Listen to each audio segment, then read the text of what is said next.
पुण्य कभी व्यर्थ नहीं जाता। पुण्य या तो आपके पितरों को ट्रांसफर होता है जरूरत होने पर, और जरूरत नहीं होती तो वो आपके नाम पर संचित होता रहता है। जैसे आपके पितरों को अब जरूरत नहीं है तो वो सारा पुण्य आपके खाते पे ही रहेगा, फिर आपके खाते से आपके बच्चों के खाते पर ट्रांसफर होता रहेगा। कहावत सुनी होगी एक आपने, बाढ़ है पूत पिता के धर्मा, माँ बाप के पुण्य प्रताप से बच्चों की उन्नति होती है, तरक्की होती है। यदि कोई बच्चा तरक्की कर रहा है तो ये केवल उसकी पढ़ाई का ही परिणाम नहीं, उसके माता पिता का पुण्य भी उसके साथ चल रहा है, आशीर्वाद भी उसके साथ चल रहा है। तो आपके जीवन में किए गया कोई भी पुण्य हो, 3 जगह जाता है पुण्य, या तो आपके पितरों को, या तो स्वयं आपके पास, या फिर आपके आने वाली पीढ़ी को। चौथी कोई जगह नहीं है। इसलिए जो पुण्य करेंगे वो आपका जैसे बीमा है LIC, आप जो करते हैं 20 साल तक आप जमा करते हैं, 20 साल बाद जब वो पॉलिसी पकती है तो आपको उसका बेनिफिट पूरा प्राप्त हो जाता है। उसी तरह जो आप पुण्य करते हैं, यह पुण्य धीरे धीरे धीरे धीरे वह आपको प्राप्त होना ही होना है। अब देखो ना, कुछ लोग होते हैं, एक बच्चा पैदा हुआ एक ही तारीख को, माना कि 10 अप्रैल को 2 बच्चे पैदा हुए फॉर एग्जाम्पल।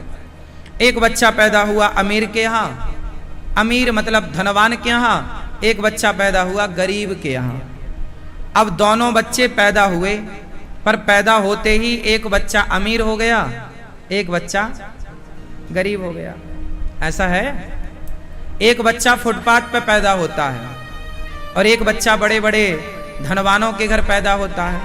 एक बच्चा पैदा होता है तो चांदी के झूले में उसे झूला झुलाया जाता है, सोने की चम्मच से उसे दूध पिलाया जाता है। और एक बच्चा पैदा होता है तो उसे लकड़ी का झूला नसीब नहीं होता, उसकी मैया साड़ी इस पेड़ से उस पेड़ में बांध देती है और साड़ी का झूला बना के झुलाती है। हाँ या ना? एक ही तारीख में 2 बच्चे पैदा हुए, पर एक बच्चा गरीब के यहाँ तो गरीब, अमीर के यहाँ तो अमीर। अब बताओ कि उस पैदा हुए बच्चे ने कौन सा पुण्य कर लिया कि सोने के चम्मच से दूध पी रहा है, और इसने कौन सा पाप कर लिया कि इसे झूला तक नसीब नहीं हुआ। अभी दोनों बच्चे पैदा हुए हैं, पर एक पैदा होते ही गरीब और एक अमीर हो गया। क्यों हो गया? इन बच्चों ने तो अभी कोई पाप और पुण्य किया ही नहीं, पैदा ही हुए हैं ना अभी, पर पैदा होते ही सुख दुख नहीं प्राप्त होने लग गया। हाँ या ना? क्यों भैया, ऐसा कैसे होता है? सारे लोग फिर एक से क्यों नहीं होते? सारे धनवान हों या सारे गरीब हों, कोई धनवान क्यों है, कोई गरीब क्यों है?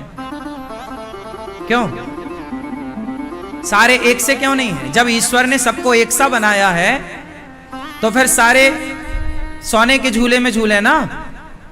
फिर कोई फुटपाथ पे क्यों पड़ा है और कोई महलों में क्यों पड़ा है? क्यों? उत्तर दो आप। क्यों भैया, क्यों ऐसा होता है? बताओ, ये भैया बताएंगे काले। बताओ, नहीं बताओगे? गुस्सा हो क्या? नहीं? क्यों भैया? ओ छोरा, ऐसा कैसे होता है बताओ? नहीं बताओगे? हाँ, ठीक कहा आपने, यही है कर्मों का फल। जब बच्चा पैदा होता है तो वो पैदा तो होता है पर साथ में अपने कर्मों का फल लेकर चलता है। यदि अच्छे कर्म किया है तो अमीर के घर पैदा होकर अमीर हो जाएगा जन्म से, और कर्म अच्छे नहीं है तो फिर गरीब के घर पैदा होके वो अपने कर्मों का दंड भोगेगा। रोटी को भी तरसना पड़ सकता है। कोई आदमी 56 भोग खा रहा है और कोई आदमी 2-2 रोटी को तरस रहा है। क्यों? ये कर्मों का फल ही तो है। तुम्हारे अपने कर्म ही तो तुम्हें तड़पा रहे हैं ना 2-2 रोटी को।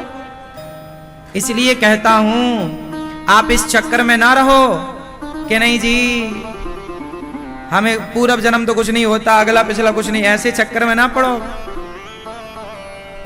होता सब है, ना होता तो कोई जन्म से अमीर और जन्म से गरीब क्यों होता? पिछले जन्म का कर्म फल लेकर के आदमी आता है। जो आज किया है वो कल पाओगे, जो कल किया था वो आज हमें जो मिल रहा है वो आज का थोड़ी मिल रहा है। आज का भी है 10-20%, बट 80% पिछला है।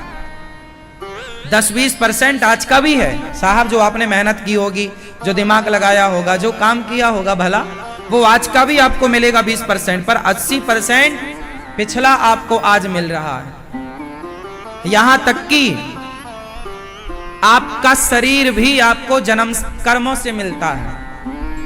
कोई लंगड़ा है तो क्यों है, कोई बहरा है तो क्यों है, क्यों है, क्यों है? वो सब कर्म दंड उसके संग चल रहे हैं। वो कर्मों ने उसका पीछा नहीं छोड़ा कि देख तूने कभी कर्म किया होगा, तूने किसी का पांव तोड़ा होगा किसी जन्म में, तूने किसी का नुकसान किया होगा, इसलिए तुझे अब चलने के लिए तड़पना पड़ रहा, तरसना पड़ रहा है। तूने किसी को बहुत सताया होगा, इसलिए तुझे ये दंड प्राप्त हुआ इस रूप में। को ना काहू को सुख दुख कर दाता, निज कृत कर्म भोग सब भ्राता। कर्म कभी पीछा नहीं छोड़ता भैया, ना तो अच्छा कर्म पीछा छोड़ेगा ना तो बुरा कर्म। इसलिए कहता हूं अच्छी करनी कर लो रे भैया, कर्म न करियो काला, लाख आंख से देख रहा है तुझे देखने वाला। यहां तक कि ये बात भी समझनी चाहिए कि यदि आप बहुत सुंदर हैं, आप दिखने में बहुत खूबसूरत हैं, सुंदर हैं, या फिर आप बहुत सुंदर नहीं हैं, तो यह भी आपको आपके पुण्य से प्राप्त होती है, आपकी सुंदरता। आप बहुत सुंदर हैं, आपने बहुत पुण्य किया होगा, इसलिए ईश्वर ने स्वस्थ, पहला तो स्वस्थ शरीर, दूसरा सुंदर शरीर, तीसरा आपको सुशील पत्नी प्राप्त हो गई, सुशील सुंदर पुरुष प्राप्त हो गया पति के रूप में, फिर सुंदर संतान मिल गई आपकी आज्ञाकारी संतान है, बेटा बेटी आज्ञाकारी है, चरित्रवान है। यदि आपकी पत्नी बहुत अच्छी है, संस्कारी, पति बहुत अच्छा है, संस्कारी, बेटा बहुत अच्छा है, संस्कारी, तो समझना ये आपके पुण्य से प्राप्त हो रहा है। पत्नी यदि बिगड़ जाए तो वो आपके पापों का फल है। इसलिए पत्नी को दोष ना दिया करो कि तुम सुनती नहीं हो, ये तुम्हारे कर्म दंड ही तुम्हारे को पत्नी के रूप में प्राप्त हो रहे हैं। कई पत्नियां तो जमाती भी रहती हैं पुरुषों को, 3-5 किया तो जमाया, मुंह में दांत मां तोड़ देती हैं। तो जिसके दांत मां टूट गए वो रोए ना, ये तुम्हारे ही कर्मों का दंड है। तुमने कभी उसे सताया होगा किसी रूप में, तो इस जन्म में पत्नी बन के आई है, खूब तोड़ रही है तुम्हारे दांत।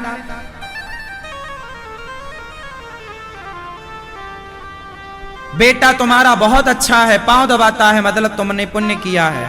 और तुम्हारा बेटा डंडे से तुम्हें मारता है तो रोया ना करो कि बेटा मारता है। तुमने कभी किसी जन्म में किसी को सताया होगा तो वही व्यक्ति तुम्हारा बेटा बन के आ गया है। अब वो तुम्हें सता के अपना हिसाब किताब नील कर रहा है। बोलो हाँ या ना? ये कर्म भूमि है ना मेरी माँ, ये संसार को कर्म भूमि कहा गया है। कौन सी भूमि है? जोर से, कर्म भूमि है ये। यहां कर्मों का ही मिलना है। भगवान राम को भी कर्मदंड भोगने पड़े, माता सीता को भी कर्मदंड भोगने पड़े, तो आप और हम कौन हैं? माता अनुसुईया को, माता सीता को, माता कुंती को कर्मदंड मिले हैं, फिर हम और आप बचेंगे? सब कर्मों का फल। इसलिए चुप रहा करो, जो हो रहा है कोई बात नहीं, ये सब प्रभु की इच्छा है। ये मैंने कोई कर्म किए होंगे तो मुझे मिल रहा है, मैं किसको दोषी बनाऊं? बताओ, मैं किसको दोष दूं? न देना दोष किस्मत को, विपत्ति तो सब पे आती है। न देना दोष किस्मत को, विपत्ति तो सब पे आती है। हाँ, विपत्ति आई राजा दशरथ पे, राम जब जा रहे थे वन को। विपत्ति आई राजा दशरथ पे, राम जब जा रहे थे वन को। न देना दोष कैकई को, न देना दोष कैकई को, विपत्ति तो सब पे आती है। न देना दोष कैकई को, विपत्ति तो सब पे आती है। विपत्ति आई अंधा अंधी पे, लाल श्रवण सा पाया है। अंधा अंधी श्रवण के माता पिता। विपत्ति आई अंधा अंधी पे, लाल श्रवण सा पाया है।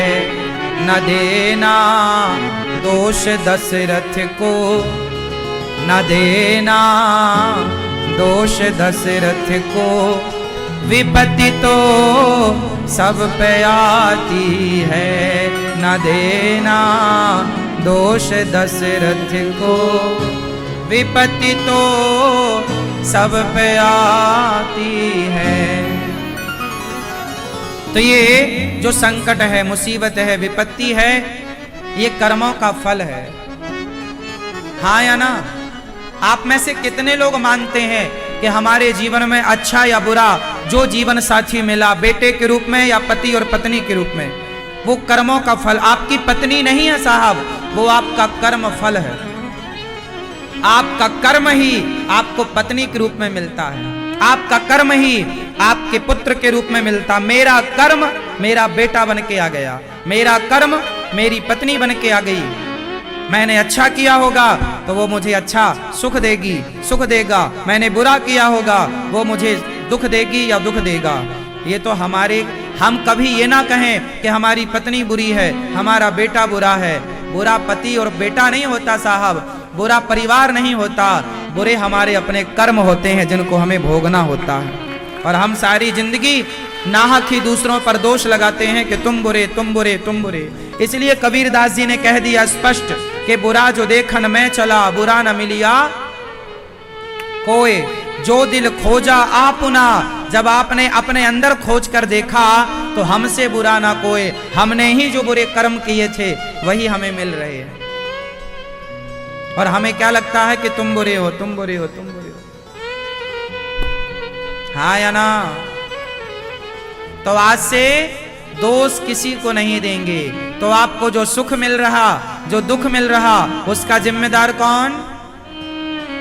उत्तर दो, कौन मैया? आपके सुख और दुख का जिम्मेदार कौन? आप कौन? आप खुद। आपके सुख दुख का जिम्मेदार कौन? क्यों भैया, आपके सुख दुख का जिम्मेदार कौन? आपसे पूछ रहे हैं।